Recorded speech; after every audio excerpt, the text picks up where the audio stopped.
Assalamualaikum warahmatullahi wabarakatuh. Ananda semua, pada pertemuan kali ini kita akan membahas materi tentang merencanakan dan melaksanakan penelitian atau percobaan ilmiah. Materi ini masih termasuk ke dalam KD 3.1, yaitu menjelaskan pengaruh faktor internal dan faktor eksternal terhadap pertumbuhan dan perkembangan makhluk hidup. Ilmiah merupakan penelitian yang dilakukan dengan menggunakan metode ilmiah. Sementara, metode ilmiah artinya adalah suatu langkah-langkah yang teratur dan sistematis dalam memecahkan suatu masalah secara ilmiah. Adapun tahapan dalam penelitian ilmiah adalah: pertama, merencanakan atau merancang percobaan; yang kedua, melakukan percobaan; yang ketiga, menganalisis data dan menarik kesimpulan; yang keempat, menyusun laporan percobaan. Ananda semua, dalam merencanakan atau merancang percobaan, beberapa komponen yang perlu kita persiapkan adalah: pertama, menentukan alat dan bahan; yang kedua, menentukan variabel. Variabel adalah faktor-faktor yang berpengaruh dalam suatu percobaan dan memiliki nilai yang dapat diubah.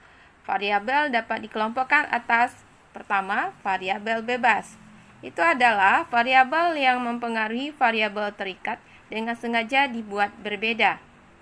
Kedua, variabel terikat adalah variabel yang hasilnya dipengaruhi oleh variabel bebas.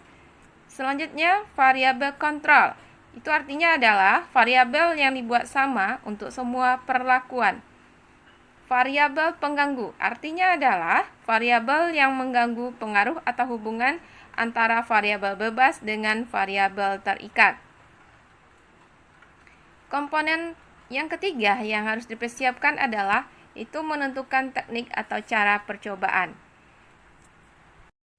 Ada dua kelompok dalam percobaan biologi, yaitu kelompok kontrol, di mana merupakan kelompok yang tidak diberi perlakuan.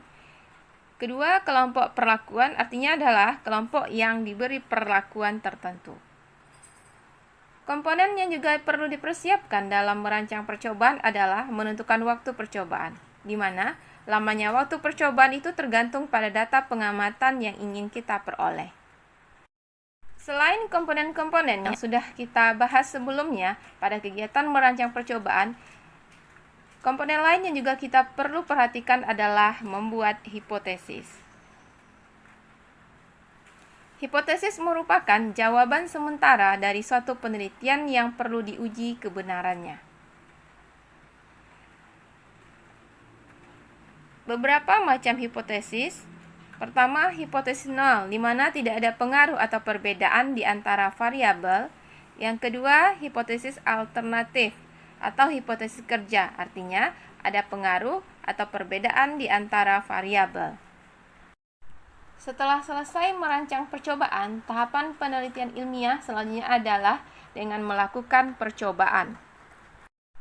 Percobaan ilmiah dilakukan sesuai dengan prosedur cara kerja pada rancangan percobaan. Selama percobaan berlangsung, pengamatan harus dilakukan dengan cermat, tekun, teliti, dan jujur, sehingga diperoleh data yang akurat. Tahapan penelitian ilmiah selanjutnya adalah menganalisis data dan menarik kesimpulan. Ananda semua, data itu diperoleh dari hasil eksperimen atau hasil percobaan. Data hasil percobaan dapat dibedakan menjadi dua jenis, yaitu: pertama, data kualitatif, merupakan data yang dinyatakan dalam bentuk kata-kata atau deskripsi, bukan dalam bentuk angka. Contoh data kualitatif adalah warna buah dan bentuk daun suatu tanaman. Yang kedua, data kuantitatif, merupakan data yang dinyatakan dalam bentuk angka. Contohnya adalah tinggi batang dan jumlah daun suatu tanaman.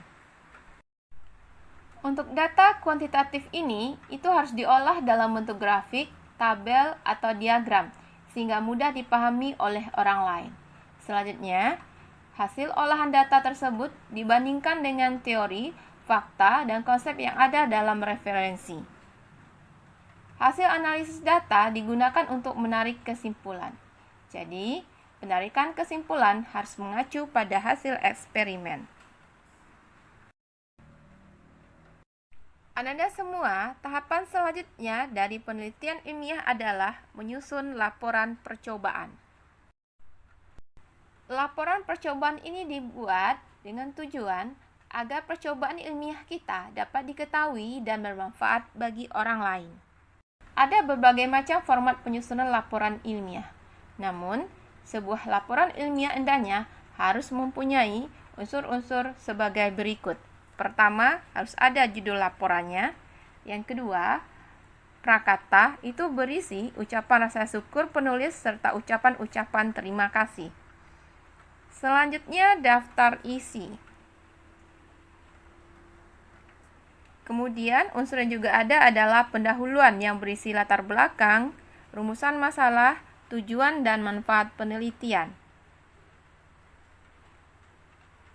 Unsur selanjutnya adalah tinjauan pustaka yang berisi teori, konsep, fakta-fakta, penelitian sebelumnya yang berkaitan dengan topik penelitian dan hipotesis. Kemudian harus ada juga unsur metode penelitian. Metode penelitian ini memuat unsur-unsur alat dan bahan yang digunakan dalam penelitian, waktu dan tempat penelitian, cara kerja penelitian, serta cara pengambilan data. Sebuah laporan juga harus memuat unsur hasil dan pembahasan yang berisi mengenai hasil data dan fakta yang diperoleh selama penelitian, serta pengolahan data dan analisis hasil penelitian. Kemudian, juga di dalam sebuah laporan harus terdapat kesimpulan, terdapat daftar pustaka yang berisi sumber-sumber yang menunjang penelitian. Dan yang terakhir, sebuah laporan percobaan itu harus memuat lampiran di mana berisi tabel, grafik, gambar, dan informasi pendukung lainnya. Anak-anak semua, berikut ini kita bahas beberapa contoh soal ya. Contoh soal pertama, seorang peneliti melakukan penelitian serangan lalat buah terhadap tanaman cabai. Peneliti melakukan penelitian dengan ketentuan sebagai berikut. Pertama, menanam tanaman cabai pada 5 lahan yang tanahnya ditutup mulsa plastik. Yang kedua, menanam tanaman cabai pada 5 lahan yang tanahnya tidak ditutup mulsa plastik. Dari tinjauan pustaka yang dia baca, dikatakan bahwa larva lalat buah akan keluar dari buah dan mengalami pupasi dalam tanah.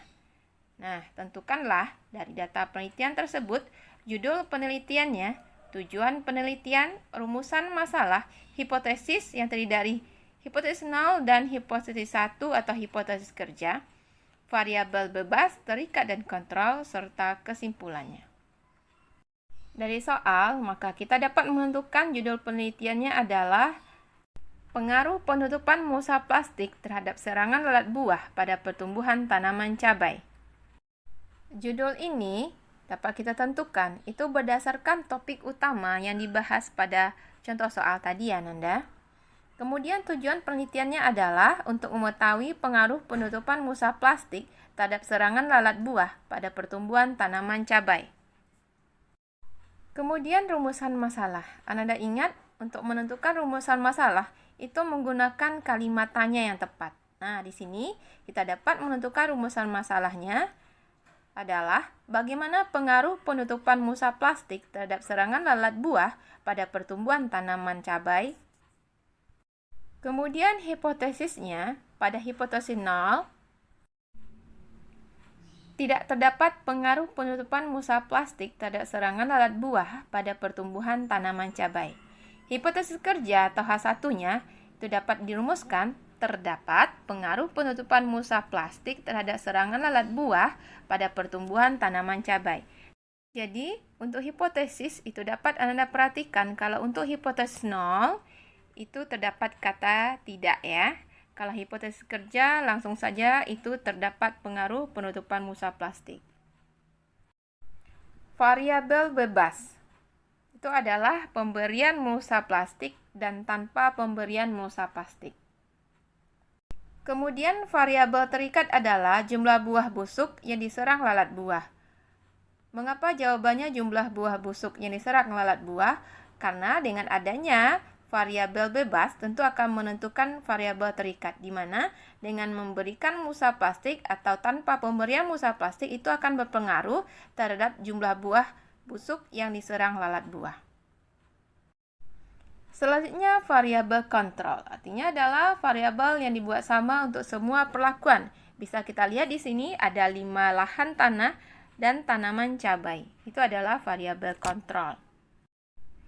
Selanjutnya, kesimpulan yang dapat kita ambil adalah tanaman cabai yang ditutup musa plastik itu memiliki pengaruh yang lebih tinggi dalam mengatasi serangan lalat buah daripada yang tidak ditutupi musa plastik. Contoh soal kedua. Seorang siswa SMA kelas 10 melakukan percobaan yang berjudul pengaruh suhu terhadap pertumbuhan kecambah jagung. Kecambah jagung yang dipilih sebanyak 10 biji dengan besar, berat, bentuk, dan warna yang sama. Kemudian dirancang percobaan sebagai berikut. Kelompok pertama, 5 biji jagung ditumbuhkan pada suhu normal yaitu 25 derajat Celcius. Kelompok kedua, 5 biji jagung yang ditempatkan pada suhu dingin itu pada suhu 0 sampai 5 derajat Celcius. Dari penelitian tersebut, tentukanlah tujuan penelitiannya, rumusan masalah, hipotesis, variabel bebas, terikat, dan kontrol. Ananda semua dari soal dapat kita tentukan. Tujuan penelitiannya adalah tentu untuk mengetahui pengaruh suhu pada pertumbuhan kecambah jagung. Kemudian rumusan masalahnya adalah bagaimana pengaruh suhu terhadap pertumbuhan kecambah jagung. Hipotesis nolnya itu adalah tidak terdapat pengaruh suhu terhadap pertumbuhan kecambah jagung. Kemudian hipotesis kerjanya H1, terdapat pengaruh suhu terhadap pertumbuhan kecambah jagung. Variabel bebasnya adalah suhu. Variabel terikatnya adalah pertumbuhan kecambah jagung, karena dengan adanya suhu akan mempengaruhi pertumbuhan kecambah jagung. Kemudian variabel kontrolnya adalah besar, berat, bentuk, dan warna jagung. Demikianlah Ananda, pembahasan materi kita tentang perencanaan dan pelaksanaan percobaan ilmiah. Ibu harap Ananda paham dan mengerti. Sampai jumpa pada pertemuan selanjutnya. Assalamualaikum warahmatullahi wabarakatuh.